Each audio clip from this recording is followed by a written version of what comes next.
como começar. Durante a faculdade, você falou, acho que a parte que a gente tem de pesquisa é muito mais relacionada à estatística que qualquer outra coisa, eu falo do que MBA em si.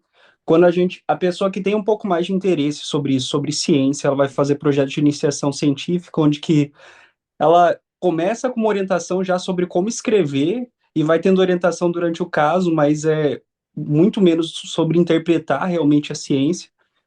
E eu falo por mim, as poucas vezes que eu tive realmente isso foi durante os estágios que eu passei em clínica médica que tinham discurso, o pessoal pegava coisas da enfermaria que eram que já tinha realmente proposta daquele tratamento e iam tirar dúvidas se realmente aquilo era real, de onde que vinha a evidência, qual era o artigo que se baseou, tá, o tipo dele, os vieses que tinham envolvidos, tudo.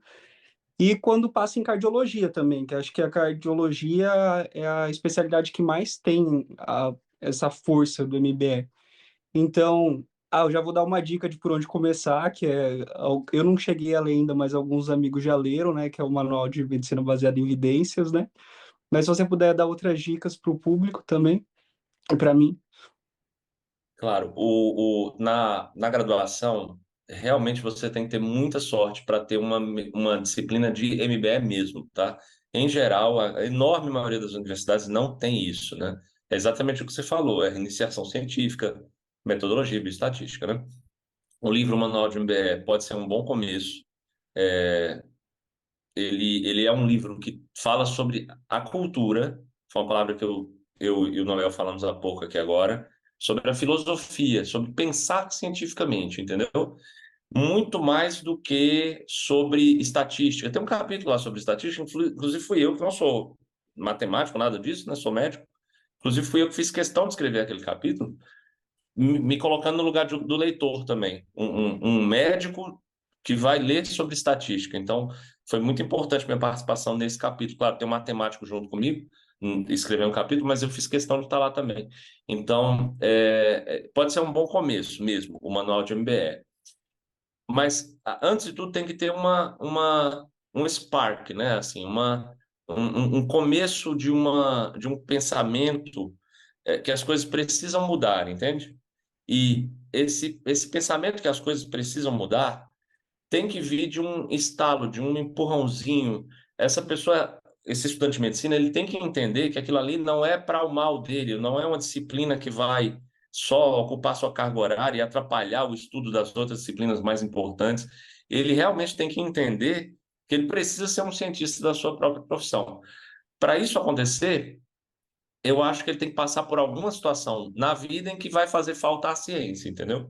Senão ele não vai ter. Se a graduação não dá e ele não passa por essa experiência, a tendência é que ele passe o resto da vida achando que está tudo bem, sendo ainda, infelizmente, um técnico em medicina, entendeu? Então, esse é o ponto aí que a gente precisa pensar juntos. O que é que pode ser esse empurrãozinho na graduação, né? Para mim, esse empurrãozinho foi quando eu fazia cardio. Para muitas pessoas foi a pandemia agora, né? Isso tem que acontecer. Outras maneiras de começar, de ir adiante, a internet tá repleta de conteúdo muito bom sobre isso. Eu vou citar alguns aqui. Eu vou citar, o para mim, o mais importante de todos é o Luiz Cláudio Correia, que tem um podcast, tem um blog sobre medicina baseada em evidências, falando muito na mesma corrente que eu falo. Você vai ver que ele não fala muito sobre estatística, ele fala muito mais sobre a racionalidade da coisa, a cultura da coisa. Esse é um cara muito bom que está com conteúdo gratuito para se ler na internet. Minha rede social também. Eu posso citar outros aqui, o Léo Costa. O Léo Costa, ele já faz um trabalho mais direcionado para a execução da pesquisa em si. Ele fala de cultura, fala de racionalidade, mas ele executa mais. Eu racionalizo, ele executa.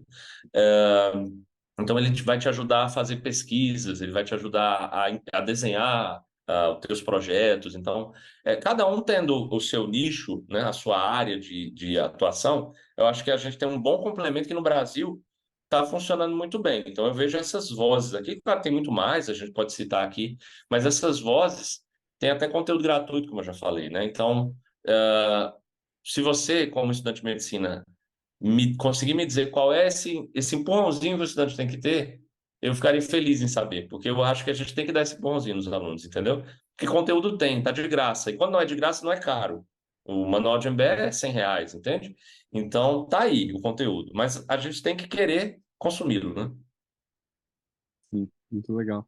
Eu vou dar uma outra dica aqui, que é ficar para a nossa parte de dicas no final, Matheus, mas já vou dar agora, que é participar do curso Antifrágil também, do José Alencar, que foi o curso que eu fiz online, e foi daí que eu me aproximei do José e convidei ele para estar aqui com a gente no podcast, que foram 8 encontros, que foi basicamente o que a gente está fazendo aqui, discutindo e entendendo, e foi muito legal, e recomendo com certeza para todo mundo que tiver interesse para aprender mais.